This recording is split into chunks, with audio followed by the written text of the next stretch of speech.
Ya sebelumnya saya di sini minta maaf juga buat teman-teman, bukan yang ngomong komentar. Saya di sini juga sebenarnya juga bingung, kaget, bingung lah gitu. Saya juga tidak tahu menau terkait penangkapan tersebut. Bahkan saya juga kaget ketika ada yang kirim. Nah, tapi saya bersabar untuk menunggu penjelasan dari pihak kepolisian. Dan Masya Allah, Alhamdulillah kan akhirnya dapat penjelasan dari pihak kepolisian gitu, bahwa memang ditangkap paksanya itu kan bukan karena saya. Kenapa saya yang dibully, kenapa saya yang dimarahin gitu. Dan menurut saya, setelah saya juga bicara dengan para ahli gitu ya, para ahli hukum dan lain sebagainya, bahkan sempat baca juga tadi pendapat Roy Suryo mengenai tentang akses ilegal dan juga penghilangan barang bukti, ya memang SOP-nya sudah begitu. Dan juga saya udah mendengar juga bahwa dilakukan itu karena adanya illegal akses atau akses ilegal dan juga penghilangan barang bukti yang memang terkait kasus saya. Tapi siapa yang buat laporan? Ya pihak kepolisian sendiri yang bikin laporan sehingga adanya penangkapan tersebut. Jadi ya saya nggak bisa komentar apa-apa. Saya juga di sini berarti seperti netizen yang lain, nonton aja gitu. Dan saya juga nggak tahu menau. Saya juga memang tujuan saya dari awal inginnya damai-damai aja. Inginnya dari awal saya DM dia langsung, kasih nomor telepon pribadi saya. Saya mengajak bertemu tabayun, menjelaskan yang tidak benar menjadi benar, tapi justru dibikin konten. Lalu saya beri somasi pertama, dibuat konten. Somasi kedua, dibuat konten. Permintaan maaf, betul. Meskipun terkesan memperolok ya, tapi setelah itu masih lanjut memfitnah dan menyebarkan nama baik saya. Maka langkah saya sebagai warga negara yaitu melaporkan kepada pihak kepolisian agar berhenti melakukan pencemaran nama baik saya. Kenapa saya pengen berhenti? Bukan hanya untuk semerta-merta diri saya sendiri, tapi untuk keluarga saya, suami saya khususnya, untuk anak-anak saya, dan terutama untuk agama saya. Karena saya ini dikait-kaitkan dengan hijrahnya, dengan pakaian saya. Jadi kalau saya sendiri yang difitnah mah insya Allah mah saya ikhlas-ikhlas aja. Saya mah emang tempatnya dihina dan difitnah, terserah, nggak apa-apa, saya ikhlas, saya ridho. Jadi sebenarnya netizen di luaran ngomong kok nggak sabar, kok nggak pemaaf, nggak ini. Saya jelasin lagi di sini. Setelah saya laporin polisi, dapat surat panggilan dari polisi pun itu dibikin konten. Lalu pada saat dipanggil polisi, Masya Allah sebenarnya pihak kepolisian dan juga seperti Perkat Polri memang harus dimediasi. Saya dijadwalkan mediasi itu 4 kali oleh pihak kepolisian loh. 3 kali gagal karena alasan yang tidak pasti. Waktu itu katanya saya baru pulang dari Yaman, padahal bukti dan faktanya saya sudah dikarantina, saya juga sudah di PCR, semua saya lampirkan kepada pihak kepolisian. Polisi tidak sampai di situ, masih mengupayakan sampai kami mediasi dan benar-benar bertemu, dijadwalkan kembali sebelum jalannya gitu, dijadwalkan lagi mediasi. Pada saat mediasi saya bertemu dengan yang bersangkutan, pengacaranya. Saya dengan om saya atau pengacara saya. Di situ betul saya memberikan redaksi. Sepertinya kenapa saya beri redaksi yang saya bilang dari awal, agar permintaan maaf itu sungguh-sungguh, tidak dijadikan konten, dan pengertian dari redaksi saya itu agar yang bersangkutan tidak mengulangi perbuatan yang sama di kemudian hari.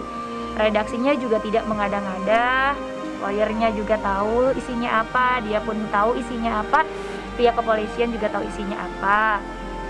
Lalu juga saya meminta konten-konten yang berkaitan dengan saya dihapus. Wajar, karena kan saya punya hak, karena diri saya yang dibawa dan juga yang diisukan itu tidak benar. Tapi seketika dari awal aja sudah tidak menyepakati permintaan saya. Dan juga pada saat mediasi ada rekamannya di Bapak Polisi juga bahwa dia ya kita lanjutkan aja katanya. Ya udah, saya mah bisa apa? Gitu, ya udah kalau mau dilanjutkan monggo. Setelah itu saya juga sudah menyerahkan sepenuhnya kasus ini kepada lawyer saya, dan juga selaku waktu itu wali dari keluarga om saya dan kakak saya. Udah habis itu saya udah nggak mau tahu lagi Mas, saya udah bener-bener mau fokus syiar di medsos saya mau fokus ngurus keluarga saya mau fokus dengan hal-hal kegiatan yang lebih bermanfaat. Memang saya udah nggak mau tahu lagi gitu. Tiba-tiba kemarin ada berita, saya juga kaget, saya pikir konten kali mungkin. Saya juga nggak langsung gegabah gitu, tapi semua di medsos saya difitnah, dibully. Seakan-akan itu perintah saya. Siapalah saya mau nyuruh penyidik, nggak mungkin. Penyidik juga tahu siapa yang diangkat, seorang konten kreator yang bicaranya berani. Nggak mungkin juga polisi menyalahin SOP menurut saya. Dan juga setelah saya juga perdalam, semua yang dilakukan sesuai dengan SOP asal kita mempercayai kedua belah pihak, tidak mendengar sebelah pihak gitu. Karena kan sudut pandang kamera itu kan kalau dari dua kan berbeda-beda, dan narasi yang rekamnya juga beda gitu. Jadi buat saya pribadi ya mudah-mudahan saya minta ikhlas, minta ridhonya untuk semuanya. Udahlah cukup berita ini, saya minta tolong cukup, biarkan saya tenang dengan keluarga saya, biarkan hidup saya tenang, biarkan berita-berita yang bermanfaat buat orang lain, biarkan juga ini berjalan sesuai mana mestinya. Kalau dibilang sakit enggak lah, kan dari awal udah sakit duluan difitnah. Adanya pelaporan ini kan karena difitnah. Jadi kalau ada lagi yang opini yang tergiring juga negatif mah saya udah, makanya saya udah nyerahin ke pihak kuasa hukum, karena saya udah capek, udahlah, udah nggak ada berkahnya, udah nggak ada manfaatnya. Saya mau ngelanjutin hidup saya dengan damai, dengan tenang, gitu aja sih. Jadi saya kalau mau ada apa-apa jangan saya yang dikejar, sekarang mah kejar kuasa hukum saya aja, karena saya sudah memberikan kuasa semuanya ke kuasa hukum saya dan juga om kakak saya sebagai perwaliannya. Saya sekarang udah tidak mau tahu urusan kasus ini. Saya sudah serahkan sepenuhnya ke kuasa hukum saya, Aditya Dwi Putra dan Brian Praneda dan Praneda Partners. Jadi selanjutnya saya tidak mau berkomentar apapun terkait kasus ini, karena lagi saya udah serahkan semua ke Praneda and Partners dan juga Aditya Dwi Putra dan Brian Praneda. Udah itu aja sih. Berarti langkah lanjutannya itu apa Mbak? Nah itu dia kuasa hukum. Okay. Maksudnya apakah memang dari Mbak Karput sendiri memang sudah tahu apa langkahnya gitu atau seperti Saya udah nggak mau tahu. Saya udah serahin semua ke kuasa hukum. Kasihan saya punya anak 4, satu di Yaman, punya suami dengan kegiatan yang aktif juga gitu. Jadi saya udah nggak mau tahu Mas, makanya saya bingung kok tiba-tiba yang dibilangin saya lah inilah, dan kasihannya lagi di sini pihak kepolisian juga difitnah. Itu aja yang saya sayangkan gitu, karena menurut saya pihak kepolisian sudah berlaku sesuai mana mestinya, berlaku adil, bahkan berupaya mendamaikan dan memediasi itu berkali-kali. Bahkan juga selalu setiap kali saya berkomunikasi pihak kepolisian selalu bilang kalau bisa mediasi kenapa enggak, kalau bisa berdamai kenapa enggak gitu. Jadi buat saya di sini ditekenin lagi loh, penangkapannya bukan karena laporan saya, tetapi karena kelalaiannya sendiri, yaitu mengakses atau ilegal akses yang dimana menghilangkan barang bukti. Itu aja sih Mas. Harusnya kan yang deg-degan saya dong, saya sedang melaporkan lalu akses barang bukti dihilangin, kan harusnya saya yang marah-marah, harusnya saya yang greget gitu. Saya sudah WA dia, tapi beliau kelihatannya kurang care. Ya saya harapkan pihak penyidik lah yang akan komunikasi. Kalau klien saya mau, nggak ada masalah. Terus bicara juga tadi. Adapun kasus Kartika Putri, komunikasi dengan Pak Kapolda dengan Dirkrimsus itu sedang akan berjalan. Insya Allah minggu ini akan kelar. Ya kita harapkan berdamai lah. Apa sih untungnya gitu? Ya, ini remeh-temeh yang di. Terakhir juga kuasa hukumnya yang baru. Terakhir sekali komunikasi saya di WhatsApp, nyata betul. Bahkan dia bilang kita bertemu di meja hijau. Kita begitu ya, saya berpikirnya oh berarti maunya begitu.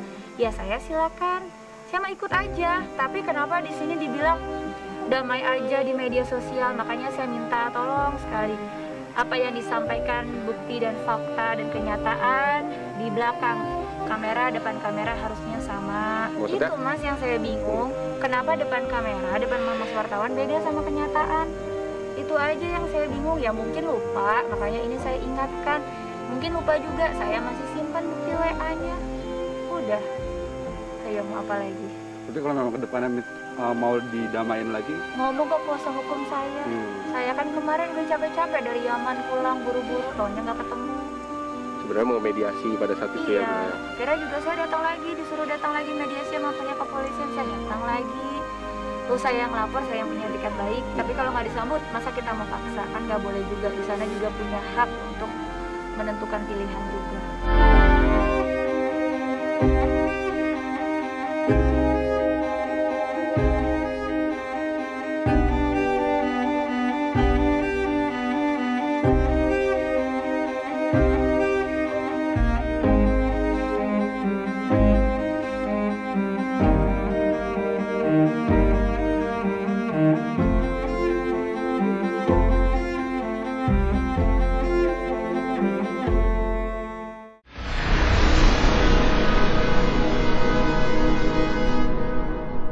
Jadi jangan lupa untuk subscribe Cumi Cumi. Ditekan ya tombol lonceng merahnya.